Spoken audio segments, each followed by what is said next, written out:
One mid-evening, Douglas pulled into the workstation. Toad's brakes had failed, yet he needed new ones.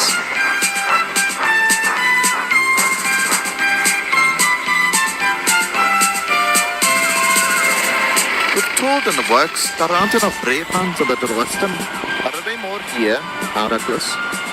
Yeah, there is one of the sidings next to the workshops. Don't worry, we're more coming tonight.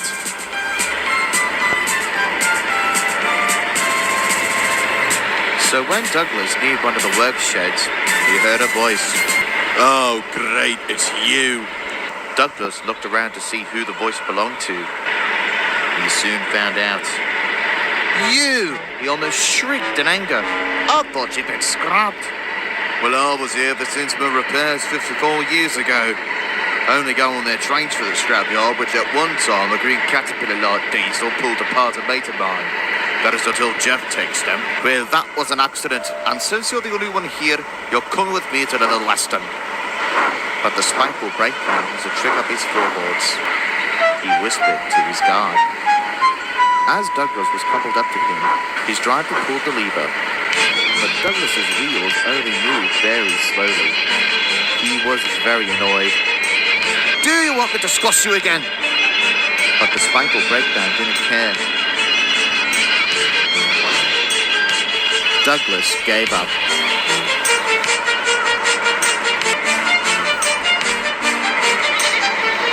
Geoff was called to take the brake band to the Little Western. But to Douglas's surprise, he saw him moving quite fluently, and it made him very cross.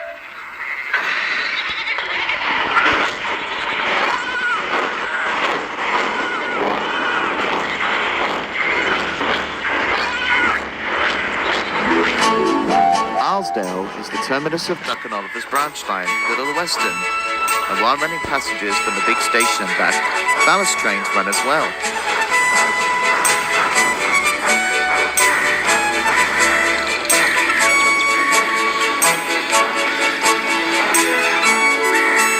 It's a special kind to kill weeds growing on the track, and it's only found at the Arlesdale Miniature Railway. Douglas shunted his ballast train with a Spiteful breakdown in tow at the back.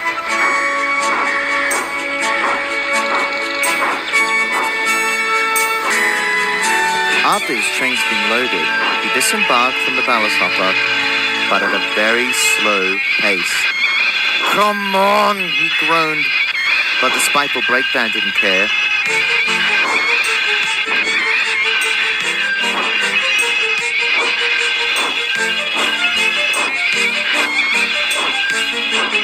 By the time they reached the bridge, they stopped. And Douglas's driver went back to see the guard. But the guard found nothing wrong with him. So Douglas puffed crossly away.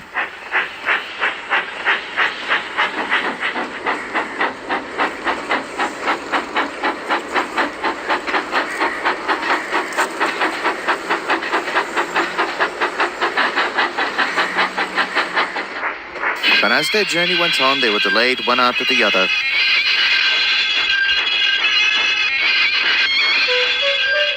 You stupid breakdown! Ha! Was all the van could say.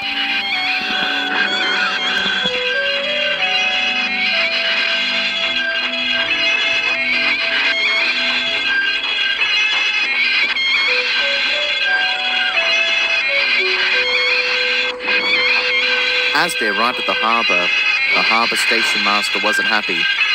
The ship that the ballast was to be delivered on had gone. I'll report this to the Fat Controller. But sir, burst out Douglas, it wasn't my fault. That Spiteful breakdown was holding me back. No excuses, Douglas. Its guard wouldn't be that dense to screw the brake on for fun. Please shut the trucks to the siding. So Douglas did.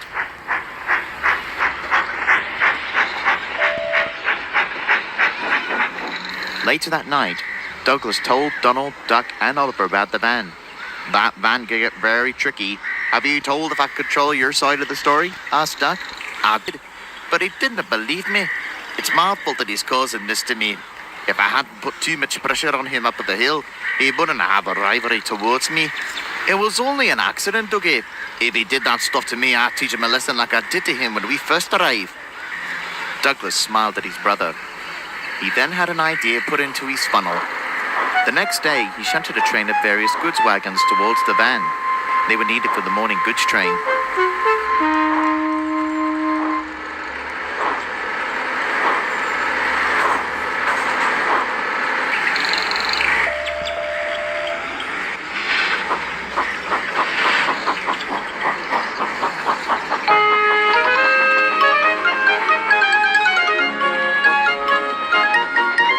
They were going along the Little Western. Douglas can feel the van braking. This is where he put his plan into fruition.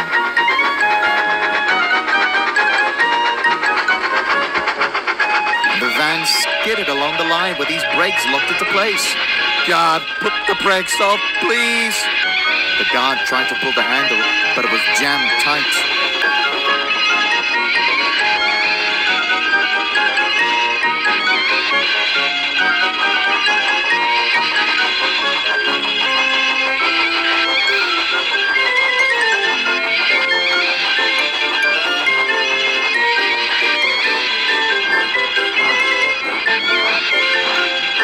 As they pulled into the harbour yard, the van's wheels ached.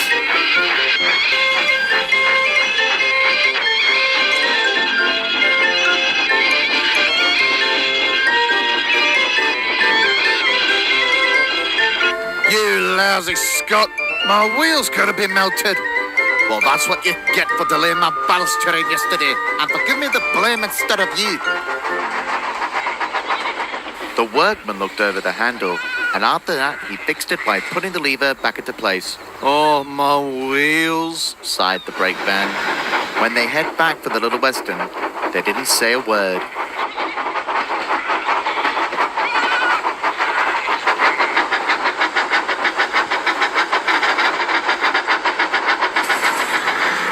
Later that day, as Douglas shunted some empty trucks, the van said in a quiet, timid voice, "I'm sorry."